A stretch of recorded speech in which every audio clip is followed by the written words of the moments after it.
സംസ്ഥാനത്തെ സാമ്പത്തിക പ്രതിസന്ധിയിൽ ആഭ്യന്തര വകുപ്പും കട്ടപ്പുറത്ത് കുടിശ്ശിക തുക നൽകാതെ പോലീസ് സ്റ്റേഷനുകളിലെ വാഹനങ്ങൾക്ക് ഇന്ധനം നൽകില്ലെന്ന് പമ്പ് ഉടമകൾ വ്യക്തമാക്കി. പമ്പ് ഒന്നിന് 4 ലക്ഷം മുതൽ 10 ലക്ഷം രൂപ വരെയാണ് കുടിശ്ശിക. ചീഫ് സെക്രട്ടറിക്കും DGPക്കും പമ്പ് ഉടമകൾ കത്തും നൽകി. വിവരങ്ങളുമായി ചന്തു ചന്ദ്രശേഖർ ചേരുന്നുണ്ട്. ചന്തു, വലിയൊരു നാണക്കേടാണ് പോലീസ് സേനയ്ക്ക് ഈ ഒരു വിഷയത്തിൽ ഉണ്ടായിരിക്കുന്ന ആഭ്യന്തര വകുപ്പിനും.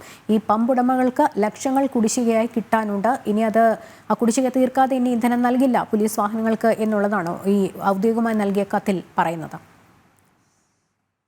മുഖ്യമന്ത്രി തന്നെ ഭരിക്കുന്ന ആഭ്യന്തര വകുപ്പാണ് ഇപ്പോൾ ഈ സ്തംഭന അവസ്ഥയിലേക്ക് നീങ്ങിക്കൊണ്ടിരിക്കുന്നത്. 1-ാം തീയതി മുതൽ പോലീസ് വാഹനങ്ങൾക്ക് ഇന്ധനം നൽകിയ വകയിൽ കുടിശ്ശിക തീർക്കാതെ ഇന്ധനം ഇനി നൽകില്ല എന്ന നിലപാടിലാണ് പമ്പുടമകൾ ഉള്ളത്. ഇത് ചൂണ്ടിക്കാട്ടി പമ്പുടമകളുടെ സംഘടനയായ Kerala traders of petroleum federation DGPക്കും ചീഫ് സെക്രട്ടറിക്കും കത്ത് നൽകിയിട്ടുണ്ട്. 1-ാം തീയതി മുതൽ ഈ കുടിശ്ശിക നൽകാതെ ഇന്ധനം നൽകാൻ കഴിയില്ല എന്നാണ് കത്തിൽ വ്യക്തമാക്കിയിരിക്കുന്നത്. ഈ ജൂൺ മുതലുള്ള കുടിശ്ശികയാണ് ഇവർക്ക് നൽകാനുള്ളത്. ഓരോ പമ്പിനും 4 ലക്ഷം മുതൽ 15 ലക്ഷം രൂപ വരെയാണ് കുടിശ്ശിക ഇനത്തിൽ വന്നിട്ടുള്ളത്. സ്വാഭാവികമായും പമ്പുടമകൾ പ്രതിസന്ധിയിലാണ്. ഇത്ര വലിയ തുക കുടിശ്ശികയുമായി മുന്നോട്ട് പോകാൻ കഴിയില്ല. അത് തങ്ങളുടെ ഈ ബിസിനസിനെ തന്നെ ബാധിക്കും എന്നവർ വ്യക്തമാക്കിയിട്ടുണ്ട്. ആ ഒരു സാഹചര്യത്തിലാണ് ഇത്തരത്തിലൊരു കടുത്ത നിലപാടിലേക്ക് പമ്പുടമകൾ പോകാൻ തീരുമാനിച്ചിരിക്കുന്നത്. മാത്രമല്ല, മറ്റ് സർക്കാർ വകുപ്പുകൾക്കും ഇന്ധനം നൽകിയ വകയിൽ ഇത്തരത്തിൽ തുക കിട്ടാനുമുണ്ട്. പ്രധാനമായും ഇതുപോലെ തന്നെ വലിയ കുടിശ്ശിക വരുത്തിയിട്ടുള്ളത് സർക്കാർ കോൺട്രാക്ടർമാരാണ്. അവർക്ക് ഇന്ധനം നൽകിയ വകയിലും വലിയ കുടിശ്ശിക നിൽക്കുന്നത്. അപ്പോൾ സ്വാഭാവികമായും തങ്ങളുടെ ഈ ബിസിനസ് പ്രതിസന്ധിയിലായിരിക്കുന്ന ഘട്ടത്തിലാണ് ഇത്തരത്തിൽ 1-ാം തീയതി മുതൽ എന്തായാലും പമ്പുടമകൾ തീരുമാനിച്ചിരിക്കുന്നത് പോലീസ് വാഹനങ്ങൾക്ക് ഇന്ധനം നൽകാൻ കഴിയില്ല, ഈ കുടിശ്ശിക തീർത്താൽ. എന്തായാലും ഈ കത്തിന്റെ അടിസ്ഥാനത്തിൽ ഇതുവരെ മറ്റ് നടപടികളും ഉണ്ടായിട്ടില്ല. പക്ഷേ DGP ഓരോ പോലീസ് സ്റ്റേഷനും എത്ര തുകയാണ് ഇത്തരത്തിൽ പമ്പുകൾക്ക് നൽകാനുള്ളത് എന്നൊരു റിപ്പോർട്ട് ആവശ്യപ്പെട്ടിട്ടുണ്ട്. റിപ്പോർട്ടിന് ശേഷം നടപടി ഉണ്ടാകുമെന്നാണ് വ്യക്തമാകുന്നത്. അത് ഈ 1-ാം തീയതി നടപടി ഉണ്ടാകും എന്നുള്ളതാണ്. കാരണം SAP ക്യാമ്പിലുള്ള പോലീസ് പെട്രോൾ പമ്പ് ഉണ്ടല്ലോ, അവിടെ തന്നെ ഈ ഇന്ധനം നൽകുന്നവർക്ക് ഈ പെട്രോൾ കമ്പനികൾക്കൊക്കെ കോടിക്കണക്കിന് രൂപ കുടിശ്ശിക വന്നതോടുകൂടി അതിന്റെ പ്രവർത്തനമാണെന്ന് തോന്നുന്നു ആദ്യം നിലച്ചത്. അപ്പോഴും അതിന് പണം അനുവദിക്കണം എന്നുള്ള ആവശ്യം സർക്കാർ തള്ളിക്കളഞ്ഞുകൊണ്ടായിരുന്നു പോലീസ് മേധാവി പറഞ്ഞത് ഇങ്ങനെ സ്വകാര്യ പമ്പുകളിൽ നിന്നൊക്കെ KSRTCയിൽ നിന്നൊക്കെ കടമെടുത്ത് ഇന്ധനം അടിച്ചുകൊള്ളാൻ.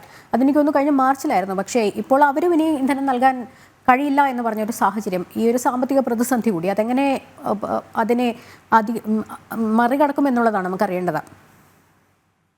ഇതുവരെ ഇതുമായി ബന്ധപ്പെട്ട് കൃത്യമായ ഒരു മറുപടി ആഭ്യന്തര വകുപ്പിന്റെ ഭാഗത്തു നിന്നോ DGPയുടെ ഭാഗത്തു നിന്നോ ഒന്നും കൃത്യമായി ഉണ്ടായിട്ടില്ല. ഇത് ഒരു പമ്പിന് മാത്രമല്ല ഇത്തരത്തിൽ നൽകാനുള്ളത്. സംസ്ഥാനത്ത് ആകെയുള്ള പമ്പുകൾക്ക് പല ഡീലർമാർക്ക്, അത് IOC ആയിരുന്നാലും BPCL ആയിരുന്നാലും അങ്ങനെ പല കമ്പനികളുടെ പമ്പുകളാണ്. അപ്പോൾ ഈ കമ്പനികളിലൊക്കെ ഈ ഇത്തരത്തിൽ ഈ ഡീലർഷിപ്പ് എടുത്തിട്ടുള്ളവർ നേരത്തെ തുക മുൻകൂറായി അടച്ച് ഇന്ധനം വാങ്ങുന്നതാണ്, ഓരോ മാസത്തേക്കും ഇന്ധനം വാങ്ങുന്നതാണ് പതിവ്. അപ്പോൾ സ്വാഭാവികമായും ഇത്ര വലിയ കുടിശ്ശിക വരുമ്പോൾ ഇത് കമ്പനികൾക്ക് ഈ പമ്പുടമകൾക്ക് നൽകാൻ കഴിയാത്ത അവസ്ഥ വരുന്നു. ആ ഒരു സാഹചര്യത്തിലാണ് ഇവരിപ്പോൾ കടുത്ത ഒരു നിലപാട് സ്വീകരിച്ചിരിക്കുന്നത്. എന്തായാലും ഓരോ പോലീസ് സ്റ്റേഷനും എത്ര തുക ഈ പമ്പുകൾക്ക് നൽകാനുണ്ട് എന്ന കാര്യത്തിലാണ് DGP റിപ്പോർട്ട് ആവശ്യപ്പെട്ടിരിക്കുന്നത്. ഈ റിപ്പോർട്ട് ഇതുവരെ DGPക്ക് ലഭിച്ചിട്ടില്ല എന്നാണ് മനസ്സിലാക്കാൻ കഴിയുന്നത്. റിപ്പോർട്ട് ലഭിച്ചതിന് ശേഷം മാത്രമേ ഇതിൽ എന്തെങ്കിലും നടപടികൾ ഉണ്ടാകാനുള്ള സാധ്യതയുള്ളൂ. അങ്ങനെയെങ്കിൽ ഈ റിപ്പോർട്ട് വൈകുന്ന പക്ഷം എന്തെങ്കിലും നടപടികൾ ഉണ്ടാകാൻ കാലതാമസം എടുത്താൽ സ്വാഭാവികമായും ജനുവരി 1 മുതൽ സംസ്ഥാനത്തെ പോലീസ് സ്റ്റേഷനുകളിലെ വാഹനങ്ങൾ ഓടില്ല. അപ്പോൾ പോലീസ് പെട്രോളിംഗ് സംവിധാനം പൂർണ്ണമായും സ്തംഭിക്കുന്ന ഒരു സാഹചര്യത്തിലാവും. ഇന്ധനമില്ലാതെ വാഹനങ്ങൾ ഓടാത്ത സാഹചര്യം എന്തെങ്കിലും അടിയന്തര കാര്യങ്ങൾക്ക് വരെ പോലീസിനെ ആശ്രയിച്ചാൽ അത് നടപടിയാകാത്ത ഒരു സ്ഥിതിയിലേക്ക് കാര്യങ്ങൾ നീങ്ങും.